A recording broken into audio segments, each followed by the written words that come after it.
ভাঙড়ের তৃণমূল নেতা রাজ্জাক খানের খুনের ঘটনায় এখনো পর্যন্ত কাশীপুর থানা পুলিশ অর্থাৎ কলকাতা পুলিশ এখনো পর্যন্ত 5 জনকে গ্রেপ্তার করেছে। এই 5 জন যাদেরকে গ্রেপ্তার করা হয়েছে, এই 5 জনেই প্রত্যেকে তৃণমূল কংগ্রেসের কর্মী এবং সমর্থক এবং নেতা। প্রথমে যাকে মূল মাস্টারমাইন্ড হিসেবে গ্রেপ্তার করা হয় মোফাজ্জেল মোল্লা, যাকে শওকত মোল্লা সরাসরি অস্বীকার করেছিলেন। তিনি বলেছিলেন যে তার দলের কোনো পদে নেই, কিন্তু আমরা একেবারে গ্রাউন্ড রিপোর্টে আপনাদেরকে দেখিয়েছিলাম যে তার পরিবার বলছে সে বুথ সভাপতি, সে গত 23 পঞ্চায়েত নির্বাচনে সে তৃণমূল কংগ্রেসের গ্রাম সভার প্রার্থী ছিলেন এবং যদিও তিনি হেরে গিয়েছিলেন এবং সেই থেকে শওকত মোল্লার সঙ্গে থাকতেন এবং শওকত মোল্লার সঙ্গে খুব ঘনিষ্ঠ সম্পর্ক ছিল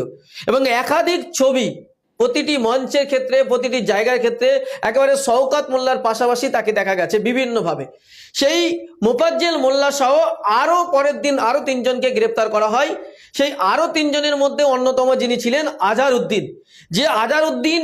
2023-এ পঞ্চায়েত নির্বাচনে আইএসএফ থেকে ক্যান্ডিডেট হন এবং তিনি জয়লাভ করেন, কিন্তু 2024 লোকসভা নির্বাচনের পর সেই শওকত মোল্লার হাত ধরে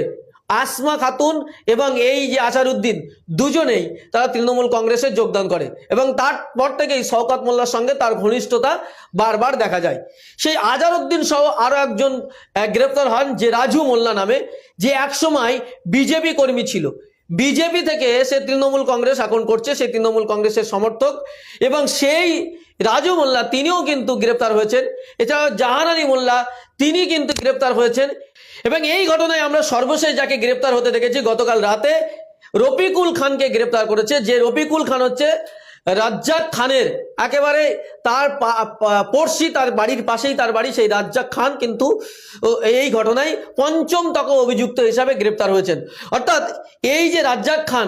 খানের সঙ্গে পারিবারিক একটা জমি বিবাদ ছিল রাজ্জাক খানের সঙ্গে রফিকুল খানের, এই ঘটনা সামনে আসছে। কিন্তু এই যে বাকি যে 4 জন তারা কিন্তু পলিটিক্যালি বাজার দখল, জায়গা দখলকে কেন্দ্র করে, বিশেষ করে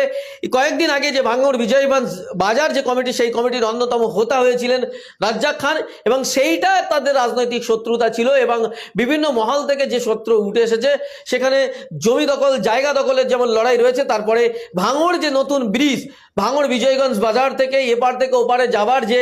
নতুন ব্রিজ, সেই ব্রিজ যে কংক্রিট ব্রিজ হবে এবং সেখানে যে সংস্কারের কাজ চলবে, সেখানে যে খালপাড়ে যে দোকান ভাগাভাগি, সেই নিয়ে কিন্তু এই যে ঘটনা 2 গোষ্ঠীর মধ্যে যে সূত্রপাত হয়েছিল। যদিও একেবারে মোফাজ্জেল মোল্লার বাড়ির লোকজন দাবি করেছেন যে রাজ্জাক খানের সঙ্গে একসঙ্গে তারা কাজ করতেন, একসঙ্গে ঘোরাফেরা করতেন এবং এই যে ক্ষেত্রে এখনো পর্যন্ত আমরা যে দেখতে পাচ্ছি যে এই যে 5 জন গ্রেপ্তার হয়েছেন, 5 জনের মধ্যে 4 জনেই কিন্তু তৃণমূল